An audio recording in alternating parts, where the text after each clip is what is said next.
Kasus perusakan SDN 2 Gunung Sari, Kecamatan Wonosamudro masih dalam penyelidikan Polres Boyolali. Meski demikian, polisi mengindikasi kasus perusakan tersebut dilatar belakangi adanya ketidakpuasan pihak-pihak tertentu terhadap sekolah atau individu guru. Kapolres Boyolali AKBP Mori Ermon mengatakan, meski telah mengantongi dugaan pelaku, namun pihaknya belum bisa menyampaikan lebih detail lagi mengenai kasus perusakan SDN 2 Gunung Sari, Kecamatan Wonosamudro tersebut. Untuk informasi lebih detailnya sudah bergabung bersama kami wartawan dari Tribun Solo, ada Triwidodo yang akan memberikan laporannya langsung dari Boyolali. Halo, Triwidodo. Halo Firza dan Tribunes, dimanapun Anda berada. Halo Tri, bisa mendengar Halo suara kami? Firza, bisa Firza. Halo Firza. Triwidodo, bagaimana untuk update informasi mengenai pelaku perusakan? Apakah dari pihak kepolisian sudah mengantongi identitasnya begitu? Iya Firza dan Tribunes, dimanapun Anda berada. Kasus perusakan terhadap Sekolah Negeri Dasar 2 di Gunung Sari, Kecamatan Wonosamudro, Boyolali, mulai terkuak. Teka-teki pelaku perusakan tersebut sudah dikantongi pihak kepolisian. Namun demikian, polisi belum bisa menyebutkan pelaku tersebut, mengingat saat ini masih dalam proses penyelidikan. Hanya saja Kapolres Boyolali AKBP Mori Erman memastikan bahwa pelaku perusakan tersebut didasari atas dasar ketidakpuasan baik terhadap sekolah atau ketidakpuas terhadap guru ataupun oknum guru yang mengajar di sekolah tersebut juga. Lantas Triwidodo bisa diinformasikan saat ini kondisi sekolah yang rusak pasca dirusak oleh oknum ini, apakah sudah diperbaiki?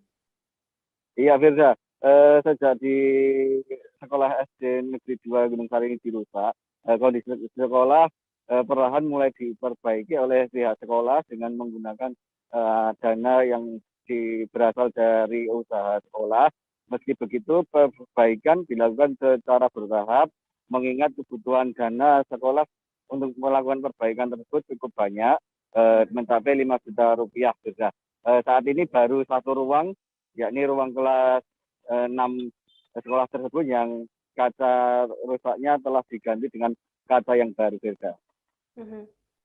Kemudian untuk pelaku sendiri, apakah saat ini sudah dirilis begitu untuk namanya, dan apakah saat ini berarti statusnya sebagai DPO begitu, Tri?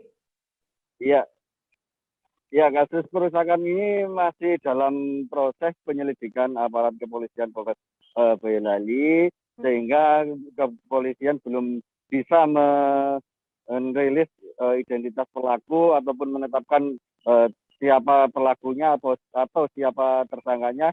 Hanya saja clue ataupun identitas dari si pelaku ini sudah dikantongi. Meski begitu, pihak kepolisian belum akan menyebarluaskan kepada masyarakat mengenai tersangka perusakan tersebut.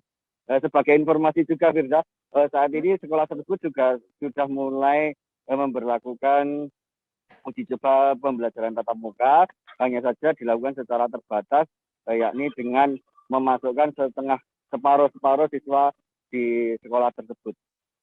Baik, Tribuners, tadi jurnalis kami juga melakukan wawancara dengan Kapolres Boyolali AKBP Mori Ermon terkait perusakan di SDN 2 ini. Berikut liputannya untuk Anda. Sudah melaksanakan pemeriksaan dan penyelidikan, ya. Untuk penyelidikannya kita masih terus dalami, dan untuk pemeriksaan saksi-saksi sudah ada yang kita periksa saksi sebanyak 6 orang, ya, 6 orang. Dan sampai saat ini kita sedang menganalisa terkait dengan siapa yang berpotensi sebagai tersangka. Jadi untuk kasus ini masih tahap penyelidikan. Dari saksi-saksi yang ada, kita sudah mulai menganalisa. Dari sumber analisa tersebut, saya belum bisa menyampaikan detail kepada teman-teman media, namun bisa dipastikan ada ketidakpuasan dari pelaku, ya. Kalau kita lihat dari TKP kejadiannya, ada rasa ketidakpuasan dari pelaku terhadap sekolah tersebut atau arahnya ke individu. ketidakpuasan terhadap individu. Nah, ini sedang kita coba dalami. Jangan lupa subscribe, share, komen, dan like ya.